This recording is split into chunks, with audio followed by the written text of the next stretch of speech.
आपके माध्यम से इस नई सरकार को हम ये अपना डिमांड हम बता दे रहे हैं ताकि उसकी तक पहुँचे, सरकार तक पहुँचे और इस पर विचार करें और इसको यथाशीघ्र झारखंडियों के हित में, मूलवासियों के हित में नहीं बना। कौन है स्थानीय, अभी तक उसका चिन्हित नीति नहीं बना, तो फिर आप कैसे चिन्हित कर सकते हैं यहाँ का कौन है। तो 1932 का खतियान हो या अंतिम सर्वे सेटलमेंट हो, आप इसको एक आधार बना करके मिलने के लिए मैं गया था, बहुत दिन से नहीं मिला था और मिलने के बाद हाल चाल पूछे, उन्होंने भी हमको पूछे कि कैसे हो, हमने ठीक ठाक है। इसका यहाँ के जो आदिवासी और मूलवासी का जो ज़मीन है, लोग लड़ाई लड़ रहे हैं न्यायालय में, तो वैसे वैसे लोगों को चिन्हित करें और इसका इस स्पेशल कोर्ट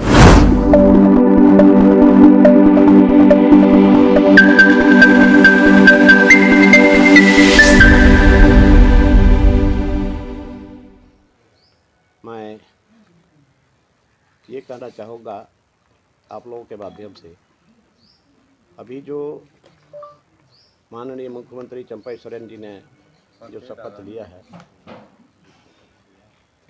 तो मैं खुश हूँ और मैं तहे दिल से इनको मैं समर्थन दे रहा हूँ, दूंगा कल। लेकिन इस नई सरकार में मेरा कुछ ऐसा मुद्दा है जो हम शुरू से यहाँ सदन के अंदर बोलते रहे।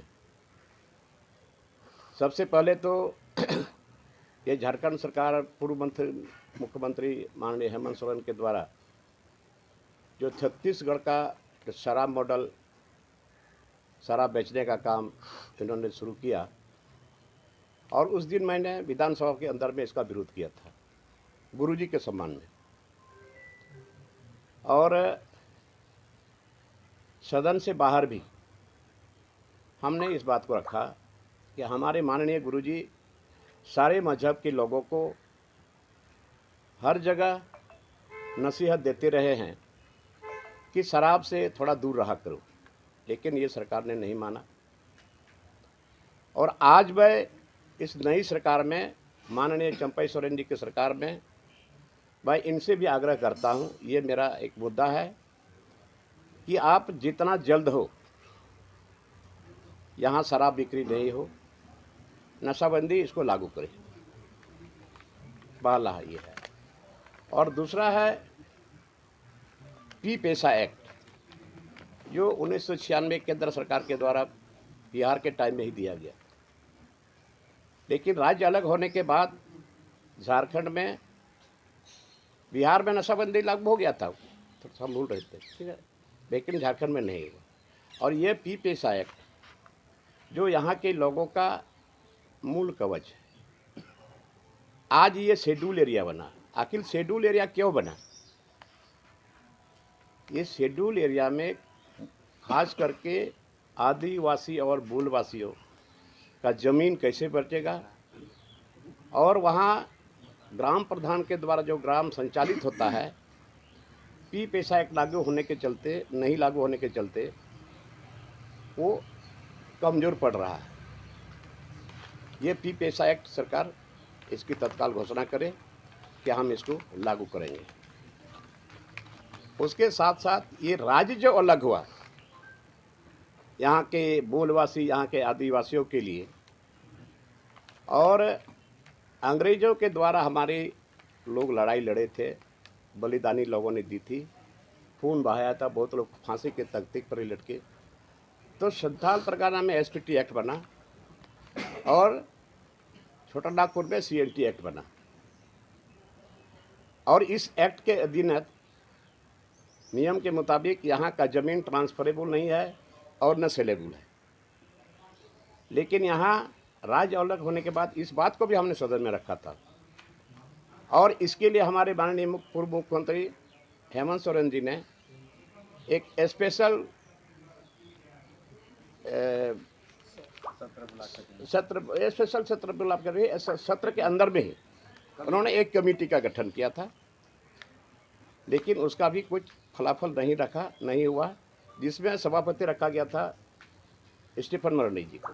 मात्र 1 मीटिंग या 2 मीटिंग बुलाई थी। बाद में जिला से हम लोगों ने जो डीसी वगैरह को हम लोगों ने मांगा था रिपोर्ट कि आपके ज़िले में कितना कितना ज़मीन का ट्रांसफ़र इधर उधर हुआ है, उसका प्रतिवेदन देंगे, लेकिन वो भी नहीं मिला।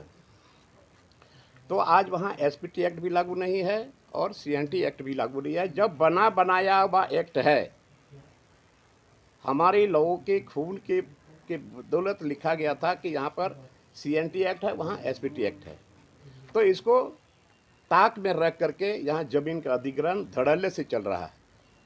ये भी मेरा मांग रहेगा माननीय मुख्यमंत्री चंपई सोरेन, ताकि यहाँ के लोगों को राहत मिल सके। गरीब बेचारे हैं, लोअर कोर्ट में जीत जाते हैं, लेकिन पैसे वाले लोग सिर्फ हाई कोर्ट चले जाते हैं और हाई कोर्ट के बाद फिर सुप्रीम कोर्ट चले जाते हैं। गरीब के पास पैसा नहीं है, वो बेचारे थक जाते हैं, वो लड़ाई जो करती है उसका ठंडा पड़ जाता है। और ये जल जंगल जमीन कैसे बचेगा? आज जंगल लूट रहा है, नदी नाला लूटा रहा है, बर्बाद हो गया सब जगह। ये सरकार से हम मांग करेंगे, इस मुद्दों को आप यथाशीघ्र लागू करिए, और नहीं तो ये मेरा आंदोलन जारी रहेगा। सीधी सी बात, मैं समर्थन दे रहा हूँ, समर्थन दूंगा, आपके साथ मैं रहूँगा, लेकिन ये जो मुद्दा मेरा है आप इसको यथाशीघ्र लागू करिए, नहीं तो फिर हम अपना रास्ता अलग खोजेंगे। चंपई जी से सरकार गठन के बाद बात हुई आपकी उनसे? आपके माध्यम से इस नई सरकार को हम ये अपना डिमांड हम बता दे रहे हैं, ताकि उसकी तक पहुँचे, सरकार तक पहुँचे और इस पर विचार करें और इसको यथाशीघ्र झारखंडियों के हित में, मूलवासियों के हित में लागू करें। लोबिन हेम्ब्रम को क्या लगा? आज यहाँ स्थानीय नीति नहीं बना, कौन है स्थानीय, अभी तक उसका चिन्हितीकरण नहीं हुआ।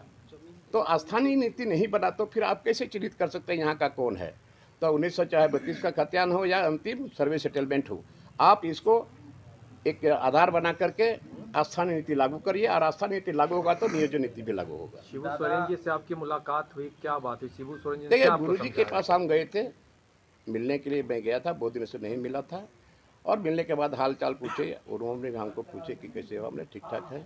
इसके बाद बगल में सत्तू रखा हुआ था, बोले सत्तू पियेंगे, तो हम गुरु जी बोले कि इशारा किए कि आप पी लो, हम सत्तू पी लिया और हाल चाल पूछ कर कुछ। दादा, जो जंगल जमीन तो आपने डिमांड रखी, ग्राम सभा कहीं भी, ये भी मेरा प्रश्न आया था सदन के अंदर में कि यहाँ पर जितना खान खदान चल रहा है वो बिना ग्राम सभा के ही चल रहा है। फर्जरी, कहीं कहीं तो फर्जरी बताया था। तो ये ग्राम सभा, बिना ग्राम सभा के इस शेड्यूल एरिया में बहुत सारा खान खदान वगैरह सब चल रहा है और जमीन अधिग्रहण हो रहा है।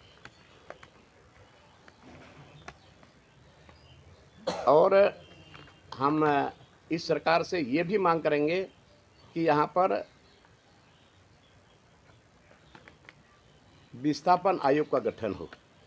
आज कितने लोग विस्थापित हो चुके हैं। अभी धनबाद में आप जाएंगे, जो ज़मीन के मालिक है उसके खेत के नीचे, उसके खेत के नीचे, ज़मीन के नीचे कोयला है, अबरख है, तांबा है, यूरेनियम है, लेकिन इतने लोग विस्थापित हुए हैं, बहुत लोग ट्रेसलेस हो गए हैं।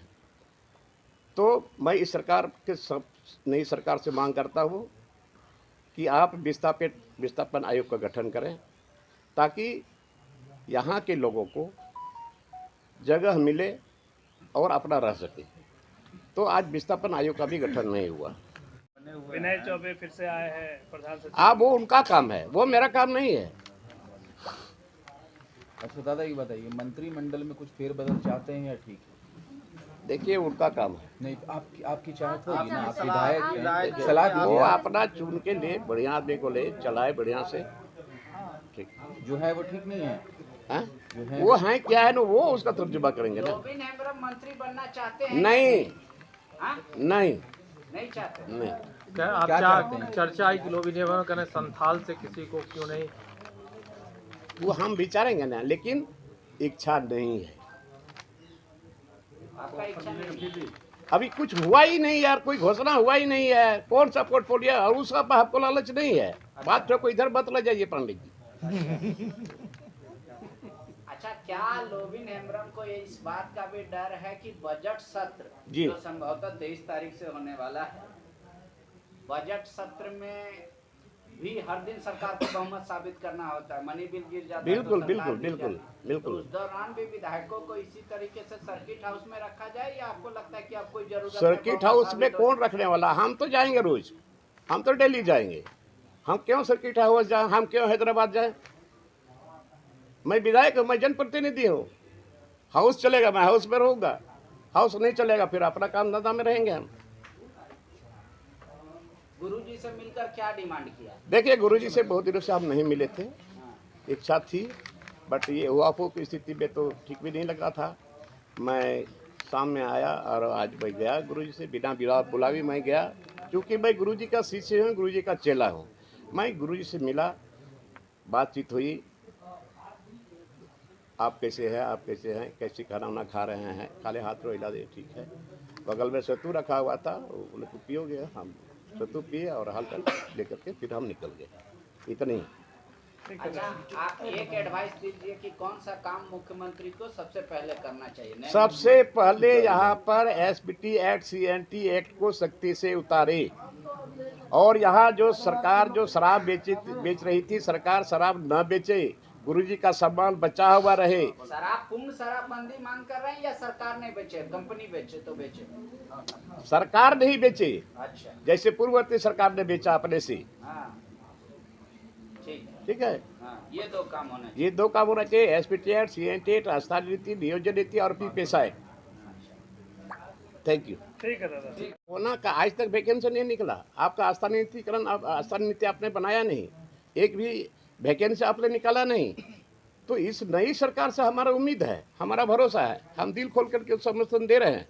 लेकिन अगर ये नहीं करे तो फिर बाद में देखा जाएगा। हम तो आंदोलन करेंगे और हमारा मांग इस बीजेपी के लोग कह रहे हैं कि सरकार को बहुमत नहीं है, फ्लोर पर गिर जाएगी, विधायकों की संख्या नहीं। देखिए, वो तो फ्लोर पर साबित होना ही है।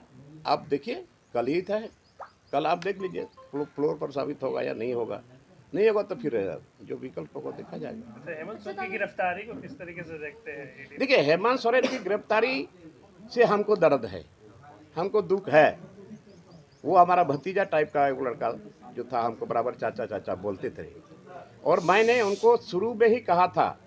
जिस समय मैंने न्यूज़ 18 में मैंने बोला था पंकज मिश्रा के बारे में, उस समय हमने कहा था, तो उन्होंने हमको दूसरे दिन तलब किया, बुलाए हमको अपना चैम्बर में, और उन्होंने कहा क्या क्या चाचा आप बोलते रहते हैं, विपक्ष को मौका मिलता है। मैंने कहा देखिए, मैं गुरुजी की बदनामी और आपकी बदनामी को मैं बर्दाश्त नहीं कर पाऊंगा। आपको कुछ लोगों ने आपको बदनाम कर दिया, यही काफ़ी है, आप समझ लीजिए। और नहीं तो आप मुख्यमंत्री आप पता करवा लीजिएगा लोग हम झूठ बोलता है। बहुत देर के बाद बोले कि अच्छा ठीक है, हम देखेंगे। हम बोले कुछ कार्रवाई करेंगे, लेकिन कुछ नहीं हुआ। और ये उनकी जितनी गलती नहीं है, उससे ज़्यादा गलती उसका जो सलाहकार लोग है, उसके जो सलाहकार है अगल बगल में है। एक है पिंटू है, इसके बाद सुप्रिय भट्टाचार्य है, विनोद पांडे है। मैं तो बराबर इस बात को बोलता हूँ, सच्चाई में क्या है, मैं बराबर इस बात को बोला है, लेकिन संज्ञान में नहीं लिए। आज अंदर तक उसको जेल जाना तो पड़ा। सुझाव दिए थे कभी कि ये सलाहकार अच्छा होगा? नहीं साला, हम क्या सुझाव, हम तो इतना बता देते कि आप बदनाम हो गए, बदनाम कर दिया आपको। अभी भी समय है, समय रहते आप कुछ करिए, लेकिन नहीं किया। आज जिसके चलते आज जेल जाना पड़ा, हमको तकलीफ है। लेकिन ये बढ़िया सलाहकार नहीं रखे, बढ़िया सलाहकार इनको मिला नहीं और खोजे भी नहीं, जिसके चलते आज ये सारा चीज़। तो वो जब जेल जा रहे थे, आप क्षेत्र में थे, आप